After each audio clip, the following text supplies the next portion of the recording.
There's no doubt that this COVID-19 pandemic is affecting the education sector in a negative way, but there are still teachers who are trying hard to make the situation work as opposed to just resting on their achievements. One of those is award-winning teacher Eric Masweneng from the Mokolwane Senior Secondary School in Mpanama, and he's joining me now on the line. Good evening and welcome to Conversations. Good evening to you, Rebecca, and your listeners at home. Thanks very much for hosting the conversation tonight. From your experience as a teacher, what impact is the COVID-19 pandemic having on the education sector? Rebecca, we are aware that the COVID-19 pandemic has brought about the functional day-to-day routine of learning and teaching at heart. Most governments across the globe have temporarily closed educational institutions in an attempt to threaten the care of this pandemic. And according to UNESCO, these nationwide closures are impacting over 89% of the world student population who are currently out of the school because of this COVID-19 closure. And we are all aware, Rebecca, that the implementation of the social distancing has led to the indefinite closure of schools, which in some ways has led to partial curriculum disruption. And this has brought about inequalities that exist within the educational fraternity. And it has also brought about the new pedagogy design that most educators and learners were not prepared for. And again, it has also brought about the paradigm shift on curriculum transformation and reform globally. Yet, this paradigm shift exposes the difference between rural and urban learners because of lack of basic amenities and technology tools. And above all, Rebecca, it has brought about technology learning design in which access is not equitable because not every teacher is technologically savvy and not every learner has access to technology, especially in rural areas. Given those challenges that you've just cited now, it must be quite frustrating then for teachers and learners. What are you doing personally with your skills to ensure that you keep in touch with the learners and that they will not be left out in the cold when the academic year eventually resumes? Well, Rebecca, I am now busy teaching my learners remotely through the Microsoft Teams, Google Classroom, WhatsApp, and I'm using the following assessment tools, Elastic and Props. So I have transitioned from the traditional approach, Rebecca, into blended approach, which is a style of education in which students learn through electronic and online media as well as traditional face-to-face that I'm using or that I'm doing or conducting virtually on daily basis.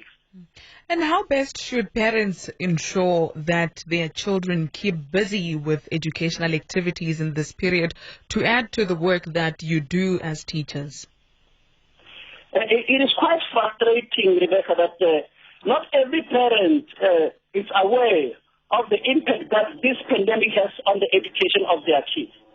So most of the parents are trying their level best to ensure that the learners are getting access to data, getting access to these gadgets, and given the 7 days that are now ending on tomorrow, they have bought them some gadgets that make it possible for them to come to meet our lessons virtually. You are quite a great achiever. You come across as an individual who's very passionate about your job as a teacher. When did this journey begin? What or who inspired you to become a teacher? Rebecca, my journey started in 2011 when I was still a full-time soccer coach. I saw the need to transform the lives of a black child through education. And it was up until in 2012 when I registered for a B.Ed degree with the University of the Witwatersrand and completed it within a record time that I decided to be a teacher. And I am inspired by quite a few individuals who made me wish to be like them. My father, who always wanted me to be a teacher from the tender age, and my former principal, Mr. Marco, who was the history teacher, who made me love to be a history teacher. Mr. Marco Jackson, the pastor, who's now also a history teacher, and inspired me to be a history teacher. Mr. Mokolwane, who's an English teacher and geography teacher, and now my colleague. I'm now teaching the same subject that they teach it because I took from him. The late Mr. Mindela Khesebe, who taught my younger brothers, especially Dr. Masweneng, English, and I loved him from that moment. So their love, their passion, and the commitment and empathy that they have to us inspired me to take a lesson from them.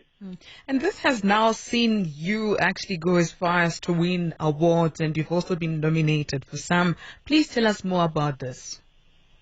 Yeah, currently Rebecca, I am a teacher of the month April by Zibuza.net.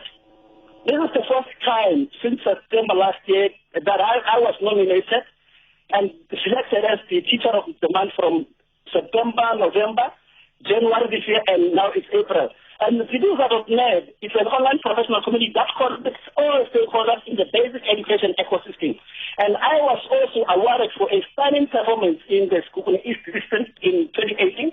And in 2019, I was nominated in the South African Teachers Award and obtained position 3 in the Limpopo province for the category Enhanced ICT Integration and Learning and Teaching. And apart from that, globally, I was nominated in a number of competitions that teachers are involved in. Without a doubt, Mr. Masweneng, teaching remains one of the most important professions in the world. Do you think that the world is giving you enough recognition and respect? Globally, Rebecca, educators are the pillars of community. And teaching is one of the sacred professions that produces all. I think that teachers are not respected and recognized in circumstances where they are being compared with other professions. And Rebecca, if teachers are recognized and respected, they must be developed, be well-resourced, so that when circumstances like the COVID-19 pandemic occur, they are ready for that. They must be supported by the government and communities. Parents must instill a sense of respect in their kids as charity begins at home. Under that support, Rebecca, yes, teachers will be able to work in a conducive environment. Remember that a well-resourced teacher, a well-supported teacher is the best teacher. If you're so busy and so passionate about the work that you do, what does your typical day usually look like when you're not necessarily working? Rebecca, I'm always working. And normally, I'm a human being. I'm a father, I'm a husband, I'm a brother, I'm an uncle. And normally during the normal days at school, I'll be using technology affordances to make sure that learners are getting every opportunity.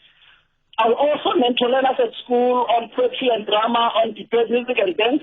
And I also attend morning studies every day. That is my routine. So as part of the extra lessons, in the afternoon, I do my soccer coaching activity because I'm a coach with the boys at Mokolwane United FC. So I do collaborate every day with teachers and learners from all over the world through Skype. So my day is always busy. And I also train educators on the use of ICT integration in the classroom. So my day is always busy, Rebecca. My schedule is always busy. As we wrap up now, what is your message to fellow educators as well as parents and learners throughout the province who are listening now? To my fellow educators, Rebecca, from all walks of life, Tabonde is in 2008 said the following, that trying time needs courage and resilience. And he also continued to say that we should never be despondent because the weather is bad. So to everyone, I would say that seasons come to pass, and this too shall pass. What is important for us to understand, Rebecca, is that the beginning of the journey is always the most difficult one. However, the future of digitizing education is in the hands of educators, as I normally say this. And ICT integration is no longer a choice, Rebecca, but a must. And educators must adapt and change from the traditional approach into blended approach. Yet, the attitude and the willingness of educators to reskill themselves will make remote teaching possible. So for teachers and learners, let us collaborate and be versatile. Award-winning teacher from the Mokolwane Senior Secondary School in Panama, Mr. Eric Masweneng. Thank you so much for talking to me tonight. Oh, thanks very much, Rebecca.